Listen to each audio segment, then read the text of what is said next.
जय हिंद एवरीवन। आज मैं आपसे बात करने वाला हूं कि अपने बच्चे को आप स्कूल के साथ साथ आरएमसी की तैयारी कैसे कराएं।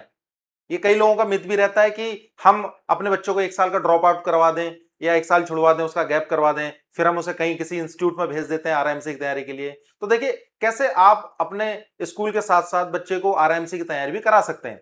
बहुत आसान है, मैं आपको बताऊंगा। अगर ये बच्चा आपकी स्ट्रेटेजी को फॉलो करता है, ये वाली स्ट्रेटेजी को फॉलो करता है, तो देखिए आरएमसी में सिलेक्शन डेफिनेटली उसका हो सकता है। अब बात ये आती है कि आरएमसी का जो कंपटीशन है वो कितना है। देखिए, कंपटीशन तो ऑब्वियस है, बहुत ज्यादा है, क्योंकि हर स्टेट से एक सीट है, ठीक है। और सेंटर भी एक ही है, स्कूल भी एक ही है, राष्ट्रीय इंडियन मिलिट्री कॉलेज एक ही स्कूल है, जो कि है आपका देहरादून में, जो कि उत्तराखंड में। अब कंपटीशन इतना ज्यादा है तो बच्चे को बहुत से लाखों लोग फॉर्म भरते हैं हर साल। तो कैसे हम अपने बच्चे को ज्यादा ध्यान दे सकते हैं, किस तरीके से उसकी प्लानिंग कर सकते हैं, उसकी स्ट्रेटेजी क्या होनी चाहिए, उसके ऊपर बात कर लेते हैं। तो देखिए, एक एक करके वन बाय वन हम बात कर रहे हैं। सबसे पहली बात तो सबसे बड़ा मिथ यही है कि आरएमसी की प्रिपरेशन के लिए स्कूल को छोड़ना पड़ता है। रियलिटी में यह है कि अगर आप स्कूल, आपका बच्चा स्कूल भी जा रहा है और उसके साथ साथ आपकी स्ट्रेटेजी जो है वो कैसी है, उस पर डिपेंड करता है। ठीक है, वन बाय वन हम बात कर रहे हैं, वन बाय वन बात करेंगे। देखिए, जो सिलेबस है आरआईएमसी का वो तो ये है। आरआईएमसी में क्या क्या सिलेबस है? मैथ्स पूछा जाता है, इंग्लिश पूछा जाता है, जीके पूछा जाता है। ठीक, क्या ये चीजें हम स्कूल में नहीं पढ़ते? पढ़ते हैं, बिल्कुल पढ़ते हैं। अब मार्क्स की अगर मैं बात कर लूं, ओवरऑल 200 मार्क्स की आपकी मैथ्स आती है, 125 मार्क्स का आपका इंग्लिश आता है, 75 मार्क्स की आपकी जीके आती है। ओके, ठीक है। ड्यूरेशन की अगर हम बात करें तो मैथ्स के लिए बच्चे को 1.5 घंटा मिलता है, इंग्लिश के लिए 2 घंटा और जीके के लिए 1 घंटा, और टोटल आपका 4.5 घंटा, 4 घंटा 30 मिनट्स ये मिलता है। अब आपको एक चीज आपको पहले पता होनी चाहिए कि जो आरएमसी का एग्जाम है वो कैसा है। आरएमसी का एग्जाम आपका डिस्क्रिप्टिव रहता है, रिटर्न वाला रहता है, ठीक है, कोई ऑब्जेक्टिव बेस्ड नहीं रहता। पहली बात तो आपको ये क्लियर होनी चाहिए। ठीक, अब बच्चा, एक बात बताइए, जब आपका बच्चा स्कूल जा रहा है तो क्या वहां पे ऑब्जेक्टिव टाइप कराए जाते हैं? नहीं, वहां पे बच्चे को लिखाया जाता है, ठीक है, रिटर्न कर सकता है बच्चा अच्छे से। तो क्या उसको मैथ्स नहीं समझ आएगी वहां पे स्कूल में? क्या स्कूल में इंग्लिश समझ नहीं आएगी उसे? या स्कूल में जीएस नहीं पढ़ाई जाएगी? तो पढ़ाई जाती है ना, तो स्कूल के साथ साथ कर सकता है बच्चा आरएमसी की तैयारी। देखिए, अब पूछा क्या क्या जाता है अगर देखा जाए तो अर्थमेटिक है, अलजेब्रा है, ज्योमेट्री है, मेंसुरेशन, डेटा हैंडलिंग, ये इसका कंपटीशन का सिलेबस है। ठीक है, तो अब देखिए बात करते हैं आगे। ऐसी इसमें इंग्लिश का दे रखा है, वोकैब है, ग्रामर है, कंप्रीहेंशन है, ऐसे राइटिंग है, लेटर राइटिंग है। ठीक है, लेटर राइटिंग, ऐसे राइटिंग स्कूल्स में होता है। ठीक, जीके में ये सारी चीजें हैं। ठीक है, करंट अफेयर्स और साइंस है, ज्योग्राफी, हिस्ट्री, ये सब पूछा जाता है। आगे बात कर रहे हैं maths, English, reading skills, science. ठीक है, अब इनका डेली, बच्चे का, आपके बच्चे का डेली स्टडी प्लान कैसा होना चाहिए? अगर बच्चा आपका स्कूल जा रहा है और आप चाहते हैं कि स्कूल के साथ साथ उसकी आरआईएमसी की प्रिपरेशन हो जाए, कोई गैप ना हो, तो देखिए उसका स्टडी प्लान क्या होना चाहिए। सबसे पहली बात तो स्कूल का, वो स्कूल तो जाएगा, स्कूल टाइम उसका अपना अलग है, होमवर्क करेगा वो अलग है, उसका टाइम अलग है। उसके अलावा 2 से 3 घंटे आरआईएमसी की स्टडी करनी है उसने, 2 से 3 घंटे, ज्यादा नहीं, 2 से 3 घंटे, लेकिन ये डेली है। डेली है, क्योंकि आपका बच्चा अगर फिफ्थ क्लास से पढ़ रहा है, क्योंकि सबसे सही टाइम वही होता है कि फोर्थ क्लास या फिफ्थ क्लास से बच्चे को आप प्रिपरेशन के लिए भेज दें। फोर्थ फिफ्थ क्लास से अगर आप रेडी करें, क्योंकि आपको पता होगा आरआईएमसी का जो एग्जाम है वो 7th क्लास वाला बच्चा या 7th पास बच्चा देता है। 8th क्लास में आपका एडमिशन होता है आरआईएमसी में। ठीक है, और आरआईएमसी में सिलेक्शन के बाद क्या क्या फैसिलिटीज हैं, क्या क्या चीजें रहती हैं, इन सब के बारे में मैं आपसे एक डिटेल वीडियो में बात कर चुका हूं, तो आप उसे भी जाकर देख सकते हैं हमारे ही चैनल पर। ठीक है, 2 से 3 घंटे अगर आरएमसी की स्टडी करेगा तो बच्चा क्या करेगा? देखो, 1 घंटा मैथ्स, 45 मिनट इंग्लिश को देगा, 30 मिनट जी को देगा, जीके को देगा, और 30 मिनट करेगा रिवीजन। बहुत मुश्किल है क्या? बहुत मुश्किल है। अगर वो मैथ्स के क्वेश्चन नहीं करेगा, 1 घंटा अगर मैथ्स को नहीं देगा, तो कैसे हो पाएगा? 1 घंटा मिनिमम आपके बच्चे की रिक्वायरमेंट रहेगी। ठीक है, बच्चे को कम से कम 45 मिनट इंग्लिश में देने पड़ेंगे, 30 मिनट जीके के हो गए, और 30 मिनट, आधे घंटे का रिवीजन। रिवीजन तो बहुत जरूरी है, रिवीजन के बिना बात नहीं बनेगी, ये हमें पता है। वीकली रूटीन उसका क्या रहेगा? अब देखो, मंडे टू फ्राइडे और सैटरडे और संडे में क्या वीकली उसका रूटीन रहने वाला है। पहली बात तो स्टडी करेगा डेली, होमवर्क करेगा डेली, कॉन्सेप्ट प्रैक्टिस करेगा डेली। ये है मंडे से फ्राइडे उसको जो डेली प्रैक्टिस करनी है। क्योंकि अगर वो ये चीज नहीं करेगा ना, अगर वो डेली नहीं पढ़ेगा, कोई गैप आ गया या कुछ हो गया, देखिए कोई इमरजेंसी है, वो उस चीज को हम समझते हैं, लेकिन अगर बच्चा कंसिस्टेंट है, अगर बच्चा कंटिन्यूटी अपनी बना के रखता है, तो डेली स्टडी करना, होमवर्क करना, कॉन्सेप्ट प्रैक्टिस, क्या करना उसने? यही करना है। 2 से 3 घंटे में यही करना उसने, कि 1 घंटा आपने मैथ्स को दे दिया, 45 मिनट इंग्लिश को दे दिया, आधा घंटा जीके को दे दिया और आधा घंटा आपका किसको दे दिया, रिवीजन को दे दिया। तो ये 1 घंटा हो गया, ये 2 घंटा हो गया, 2 घंटा 45 मिनट की बात कर रहा हूं मैं सिर्फ, ठीक है। ओके, मंडे टू फ्राइडे में यही काम करना है उसने, यही जो इसकी पिछली वाली स्लाइड में मैंने आपको बताया, डेली स्टडी करेगा, होमवर्क करेगा, कॉन्सेप्ट प्रैक्टिस करेगा, ठीक है। सैटरडे में क्या करेगा, वो रिवीजन करेगा। सैटरडे में क्या करेगा, सिर्फ और सिर्फ रिवीजन करेगा वो, ठीक है। संडे में क्या करेगा, संडे में एक फुल मॉक टेस्ट देगा और अपनी गलतियों को देखेगा, क्योंकि जब तक बच्चा जब तक मॉक टेस्ट नहीं देगा तो उसे पता नहीं लगेगा उसकी गलतियां कहां पर हो रही हैं, किस जगह पे हो रही हैं, ठीक है। तो मिस्टेक्स को एनालाइज करना बहुत जरूरी है, पेरेंट्स भी इस चीज का खास तौर पे ध्यान रखें। मैथमेटिक्स में क्या होना चाहिए, देखो मैथमेटिक्स में किस किस पे उसे फोकस करना चाहिए। एक तो अर्थमेटिक में, अलजेब्रा में, ज्योमेट्री, मेंसुरेशन, वर्ड प्रॉब्लम्स, और उसे 20 से 30 क्वेश्चन डेली प्रैक्टिस करने हैं। यानी फोकस तो इस पे, इन टॉपिक पे करेगा। 20 से 30 क्वेश्चन प्रैक्टिस करने हैं, जहां पे मैंने आपको बताया कि मैथ्स को उसे 1 घंटा देना है, तो ये सब उसी 1 घंटे में हो सकता है कि नहीं हो सकता। 20 से 30 क्वेश्चन नहीं कर सकता डेली प्रैक्टिस, जब वो यहां पे मंडे से फ्राइडे में डेली स्टडी कर रहा है, होमवर्क कर रहा है, कॉन्सेप्ट को प्रैक्टिस कर रहा है, तो वो क्या संडे में आके मॉक टेस्ट नहीं दे पाएगा। संडे में आके जब मॉक टेस्ट देगा, ठीक है, संडे में आके जब मॉक टेस्ट देगा और बाकी के दिन वो प्रैक्टिस कर रहा है, तो 20 से 30 क्वेश्चन नहीं हो सकता। प्रैक्टिकली पॉसिबल है कि नहीं है, ये आप बताओ। प्रैक्टिकली पॉसिबल है। अगर इंग्लिश की मैं बात करूं, जहां पे उसने इंग्लिश को 45 मिनट देने, उसमें उसने रीडिंग अपनी हैबिट को डेवलप करना है, ग्रामर देखनी है, वोकैब देखनी है, कॉम्प्रिहेंशन देखना है, एरर डिटेक्शन वाला पार्ट आता है ग्रामर में, ठीक है। ये चीज उसे करनी है, ये 45 मिनट में करना उसने, जिसमें से थोड़ी थोड़ी चीजें पढ़ेगा डेली डेली, क्योंकि पढ़ना उसने डेली है। रिवाइज उसने कब करना है, रिवीजन उसने कब रखना है, सैटरडे में रिवीजन रखना और संडे में मॉक टेस्ट देना, याद रखना। अच्छा, जीके में, जो कि इसे आधे घंटे दे रहे हैं हम, जीके को हम आधा घंटा दे रहे हैं ना, तो history, geography, science, sport, defence, current affair, ठीक है, और 15 मिनट बहुत है। आधे घंटे में ये सब चीजें, आधे घंटे में ये सब चीजें करेगा वो, history, geography, science, sports, defence, current affairs, ठीक है। सारी एक साथ तो नहीं पढ़ सकता। आधे घंटे एक दिन उसने हिस्ट्री देख ली, या मान लीजिए किसी दिन उसने हिस्ट्री और ज्योग्राफी एक दिन देख ली, या मान लीजिए उसने हिस्ट्री ज्योग्राफी नहीं देखी, कभी उसने स्पोर्ट्स या डिफेंस के बारे में पढ़ लिया, जिस टॉपिक में उससे इंटरेस्ट आ रहा वो टॉपिक उसने उठा के कर लिया आधे घंटे में। मान लो 15 मिनट इसको दे दिए, 15 मिनट इसको दे दिए, किसी एक टॉपिक को दे दिए, तो 15 मिनट बहुत है। 15 मिनट बहुत है, क्योंकि टोटल हमने देना कितना है, आधा घंटा ही देना है। अब आधे घंटे में आप 15-15 मिनट में कोई ऐसे इंटरेस्टिंग से टॉपिक उठा लो जो छोटे हैं, या आधे घंटे में कोई एक टॉपिक उठा लो, वो आपके बच्चे की कैपेबिलिटी के ऊपर है, ठीक। सबसे इंपॉर्टेंट है previous year papers. Previous year papers देखिए, एक बुक आती है आरआईएमसी की, उसमें प्रीवियस ईयर क्वेश्चन पेपर मिल जाएंगे।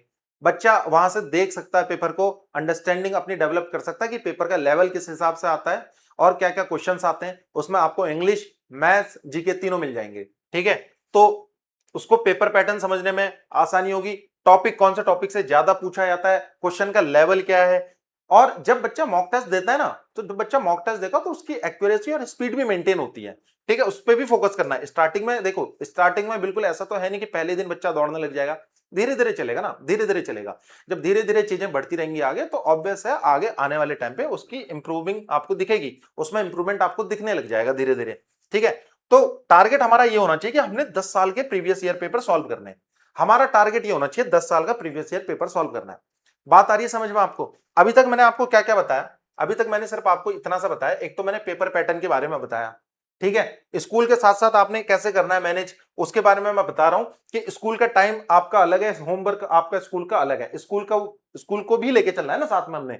और 2 से 3 घंटे हमने आरएमसी की पढ़ाई करनी है सिर्फ और सिर्फ, ठीक है। जिसमें से हमने वीकली रूटीन में ये करना है, ठीक है। सैटरडे संडे में हमने क्या करना है, एक रिवीजन करना और एक दिन मॉक टेस्ट देना है। बाकी के दिन हमने क्या करना है, डेली स्टडी करनी है, होमवर्क करना है और अपना क्या करना है, अपना कॉन्सेप्ट को प्रैक्टिस करनी है। अब उसमें से मैं ये बता रहा हूं कि मैथ्स में हमने क्या करना है, किन किन टॉपिक्स पे फोकस करना है हमने, ठीक है। और डेली के 20 से 30 क्वेश्चन करने हैं। भाई 1 घंटे का टाइम दे रहा है बच्चा, 1 घंटे के टाइम में उसने कॉन्सेप्ट पढ़ लिए, एक दिन कॉन्सेप्ट पढ़ लिया। ऐसा तो है नहीं सारी चीजें एक दिन करनी है कि एक ही दिन में कॉन्सेप्ट पढ़ेगा, एक ही दिन क्वेश्चन कर लेगा, ऐसा तो पॉसिबल नहीं है ना। तो बी प्रैक्टिकल। एक दिन उसने कॉन्सेप्ट पढ़ने, कोई एक टॉपिक उठाना है, फिर उसके अगले दिन उस पर 20 से 30 क्वेश्चन उसने प्रैक्टिस करने। 20 से 30 क्वेश्चन में जितना भी टाइम लग रहा है, फॉर एग्जाम्पल अगर उसे आधा घंटा लग रहा है, तो बाकी के आधे घंटे में वो कॉन्सेप्ट दूसरे पढ़े, ठीक है, मैथ्स के।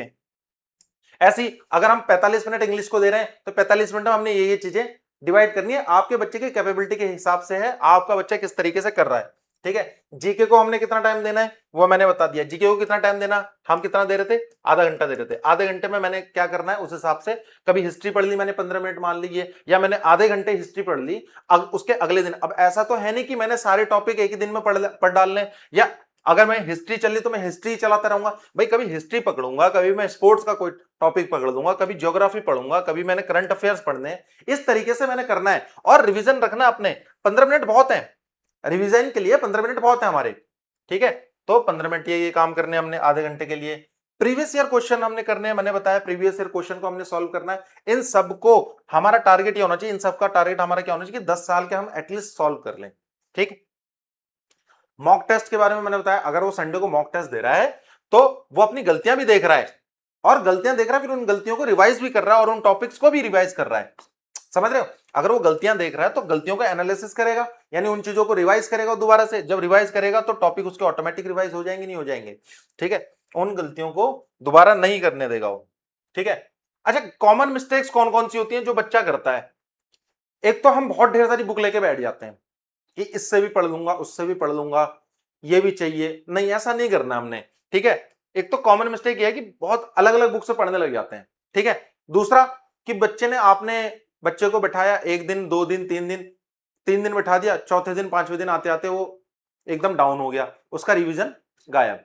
रिवीजन करते ही नहीं बच्चे, क्योंकि जो स्कूल में पढ़ाया जाता है ना वही घर आके रिवाइज नहीं हो पाता उनसे, तो रिवीजन नहीं करते, ये सबसे बड़ी मिस्टेक है इनकी।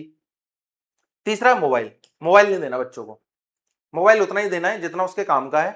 ठीक है, और मोबाइल से अगर ना ही पढ़े तो ही अच्छा है। सबसे बेस्ट क्या है, रिटर्न एग्जाम देना है उसने, एग्जाम जैसा माहौल देना उसको।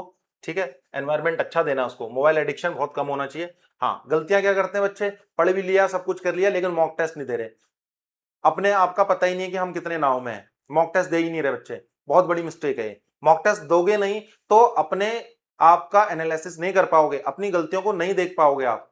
ठीक है, बताया था ना अभी कि अगर आपने करना है तो रिवाइज, रिवाइज कैसे करना है, वीक टॉपिक्स को कैसे पता लगेगा, जब आप मॉक टेस्ट दे रहे हो, मॉक टेस्ट दोगे उसमें गलतियां होंगी, उन गलतियों को देखोगे, उसके बाद रिवाइज करोगे तो होगा नहीं होगा। ठीक, तो ये काम करना हमने। अब रेगुलर बैठना है, इरेगुलर आपका नहीं होना चाहिए कि एक दिन बैठ गए 3 दिन गायब, ऐसा नहीं होना चाहिए। ठीक है, जिस हिसाब से हम डेली खाना खा रहे हैं, जिस हिसाब से हम डेली स्कूल जा रहे हैं, उस हिसाब से हमने आरएमसी की स्टडी को भी 2 से 3 घंटे देने हैं, ज्यादा नहीं मांग रहे हैं। सिर्फ 2 से 3 घंटे आपने कर लिए ना, 2 से 3 घंटे में आपको मैनेज करना है, 3 घंटों के अंदर आपने मैनेज करना है मैथ्स को, इंग्लिश को, जीके को। ठीक है, आपका बच्चा अभी 5th क्लास में है और वो एग्जाम देगा कब, जब वो 7वीं में पहुंचेगा। डेली करना है काम, हो जाएगा आराम से। भाई स्कूल की स्टडी के साथ साथ, आरएमसी की प्रैक्टिस के साथ साथ, मॉक टेस्ट के साथ साथ, रेगुलर रिवीजन के साथ साथ, तब जाके बच्चा आपका आरएमसी में सिलेक्ट होगा, क्योंकि कंपटीशन बहुत टफ है। इतनी आसानी से बात नहीं बनेगी कि आपने अपने बच्चे को, भाई 7th में आ गया, आपने अपने बच्चे को 7th से अब स्टार्ट करा रहे हैं आरएमसी की प्रिपरेशन। कई पेरेंट्स ऐसे हैं जो अपने बच्चे को 5th क्लास में डाल देते हैं कि वो सैनिक स्कूल भी पढ़ रहा है, वो आरएमएस भी कर रहा है, आरएमसी भी कर रहा है ना, मतलब जिनका जो जो टारगेट रहता है उस हिसाब से। तो भाई हाँ, सबसे पेरेंट्स का सबसे इंपॉर्टेंट रूल, एक तो बच्चों को मोटिवेट करें, अपने बच्चों को मोटिवेशन दें, कंपैरिजन मत करें, इससे कंपेयर कर लिया, उससे कंपेयर कर लिया, उसके फ्रेंड से कंपेयर कर लिया, वो काम बिल्कुल नहीं करना है आप लोगों ने प्लीज। ठीक है, उसकी जो प्रोग्रेस रिपोर्ट है उसको थोड़ा सा ट्रैक करने की कोशिश करें। ठीक है, क्या उसमें इंप्रूवमेंट आ रहा है, क्या वो डेली मॉक दे रहा है नहीं दे रहा, ठीक है, क्या वो हफ्ते में मॉक टेस्ट दे रहा है नहीं दे रहा, अपनी गलतियों को एनालिसिस कर पा रहा नहीं कर पा रहा, इन चीजों को आप ट्रैक करें तो आपको पता लगेगा। क्योंकि बच्चा है वो छोटा है, उस पर थोड़ा ध्यान देना पड़ेगा हमें। भाई वो छोटा है, वो तो चंचल दिमाग का है, कभी इधर करेगा कभी उधर करेगा, ऐसा तो है नहीं कि बिठा दिया और वो पढ़ ही रहा है ना। तो थोड़ा सा आपको उस पर थोड़ा ध्यान देना पड़ेगा, और कंपेयर करने की बिल्कुल कोशिश ना करें, कंपेरिजन जरूरत नहीं है, आपके बच्चे को किसी के कंपैरिजन की जरूरत नहीं है। ठीक है, और थोड़ा सा स्टडी एनवायरनमेंट दें। तो अगर इस तरीके से आप अपने बच्चे की प्रिपरेशन करा रहे हैं, फॉर एग्जांपल अगर आपका बच्चा 5th में है ना, तो आप 5th से दे दीजिए, टाइम दे दीजिए।